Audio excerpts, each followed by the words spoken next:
कुछ कार्यक्रम है सर, जैसा कि आप जनसभा की शुरुआत आपने की। झाझा के लोगों को बहुत सारी अपेक्षाएं सर रही है शुरू से, लेकिन संभवतः उन अपेक्षाओं की पूर्ति नहीं हुई। लाख प्रदर्शन हुए, कई तरह की नारेबाजी हुई, लेकिन किसी के कान में जू तक ना रही। क्या कहेंगे? देखिए, दो चीज़ें हैं। जब जनता वास्तव में उदासीन हो जाती है तो जनप्रतिनिधि उसका बात सुनते हैं।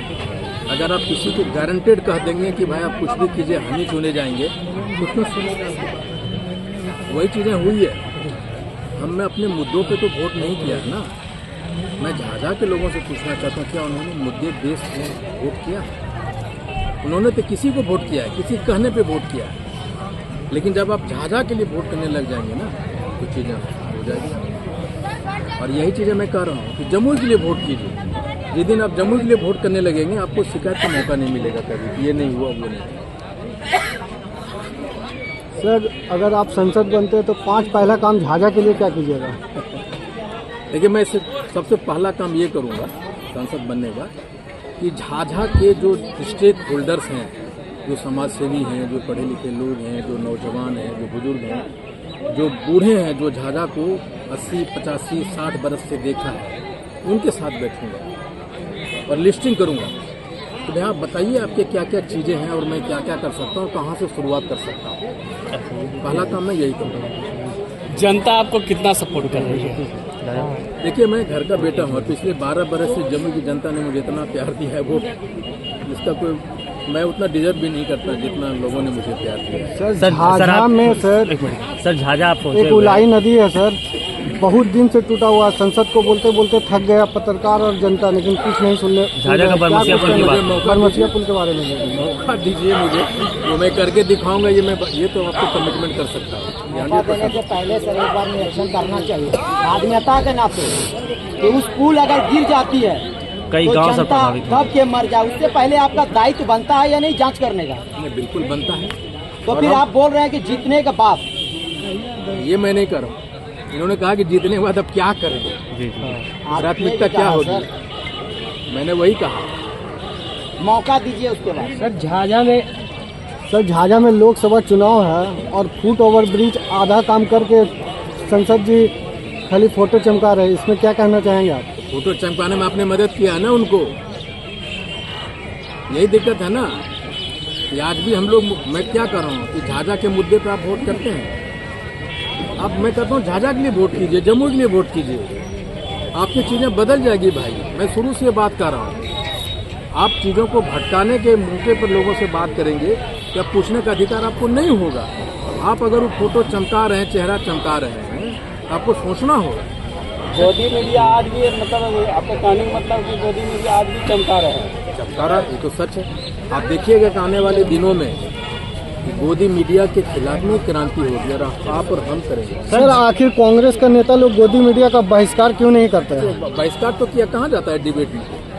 बहिष्कार किया हम लोगों ने, इसलिए डिबेट में नहीं जाते। सर, झाझा के श्री कृष्ण गौशाला सर अभी भी मैं जानता हूँ गौशाला के बारे में। क्या आप आज निरीक्षण करने जाएंगे? कैसे? देखिए, अभी निरीक्षण करने नहीं जाऊंगा, मुझे चकाई जाना है, लेकिन एक स्पेशल झाझा के लिए प्रोग्राम हम बनाएंगे। आपके संज्ञान में सर है श्री कृष्ण गौशाला? है, मैं उसको बात भी किया था, बैठा था जी। हम लोग तो अक्षर थे, दृष्टि थे, सारे लोग बैठे भी थे।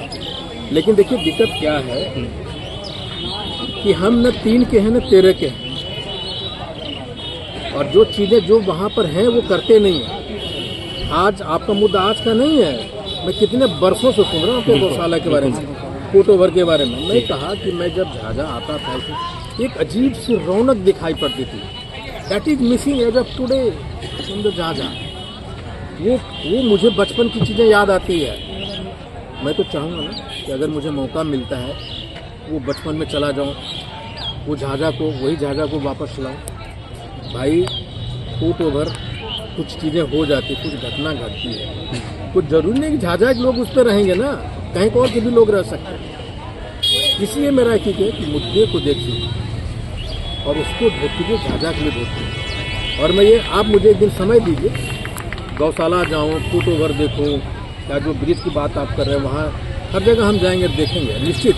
अब वो मैं करूँगा। और उसे बता दीजिए, उसे इलेक्शन कोई लेना देना नहीं, इलेक्शन की वजह से उसको देखने जाएंगे, वो उसका कोई लेना देना नहीं है। सर, अंतिम सवाल आपसे सर, सांसद महोदय के एक प्रतिनिधि ऑलरेडी DRM में सलाहकार समिति के सदस्य होते हैं, बावजूद इसके झाझा अमृत भारत स्टेशन की श्रेणी में शामिल नहीं हो सका, जिसको लेकर लोगों ने कई बार अपनी रोष को जो है व्यक्त किया। इसको लेकर सर किस तरह से देखते हैं? इस तरह का जो सदस्य होते हैं ना, जिस तरह कमेटियाँ बनाया हुआ, ये कॉस्टोमेटिक इफेक्ट डालने के लिए होता है। आप कार्यकर्ता हैं और आपको सदस्य बना दिया, आपकी हैसियत नहीं होती वहाँ कुछ बोलने का। आपको फ्री पास चाहिए, आपको यहाँ से जाना है दिल्ली तो फ्री पास बैठ के जाइए, उसके अलावा आप क्या करते हैं? अरे भाई, एक साधारण आदमी भी धरती को पलट देता है।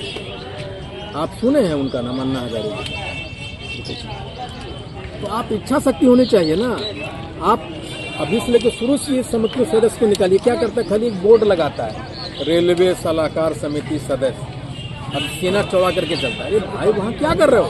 और कितना मीटिंग होता है उसका, और DRM कितना सुनता है इन लोगों को? इसलिए तो समितियों में सिर्फ और सिर्फ एक कॉस्मेटिक इफेक्ट देता है अपने लोगों को और बात सुन के देता है बस। तो सर क्या लगता है, विकास पे चुनाव होगा कि जात पात पे चुनाव होगा? देखिए, मैं बड़ा खराब खोटा बोलने वाला आदमी हूँ।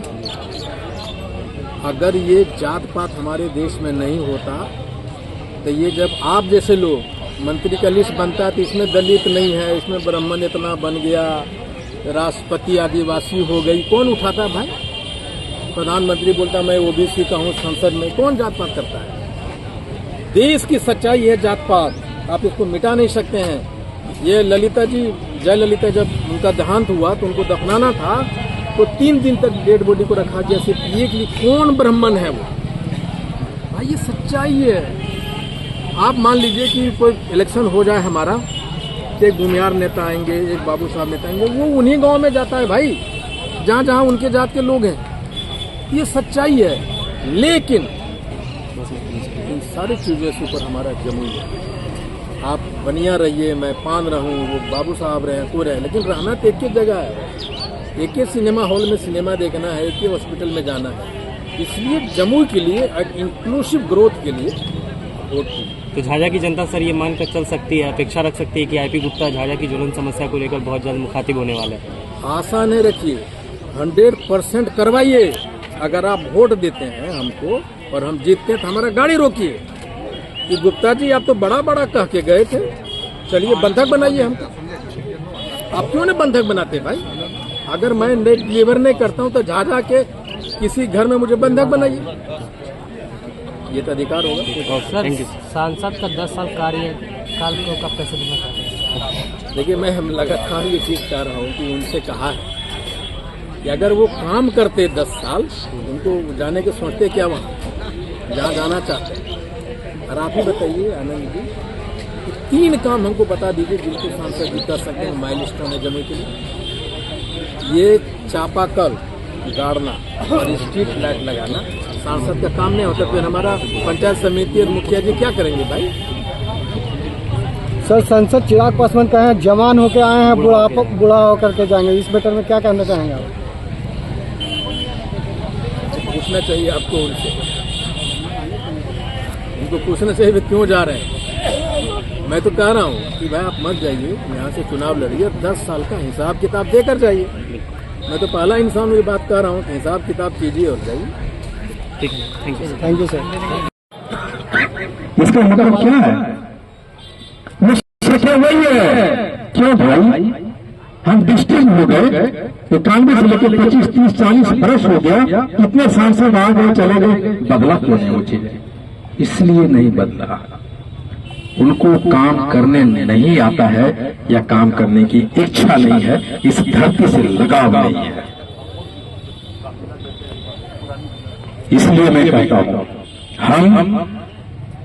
हम घर में पूजा करके आया हूं, मंदिर पे गया, पंडित जी ने लगाया। आप मेरे घर जाइए, वहां भी पूजा है, वहां भी मंदिर है, रोज पूजा करता हूं। हम चाहते हैं कि भगवान राम का आदर्श हमारे बच्चों में आए। जिस दिन भगवान राम आपके घर में आ गए, उनका मर्यादा पर उनका गुण हमारे बच्चों में आ जाएगा, वो दिन हर घर में मंदिर होगा। सपना यही है कि मेरा एक ही कमिटमेंट है आपसे, और अगर मैं चुना गया तो चलेंगे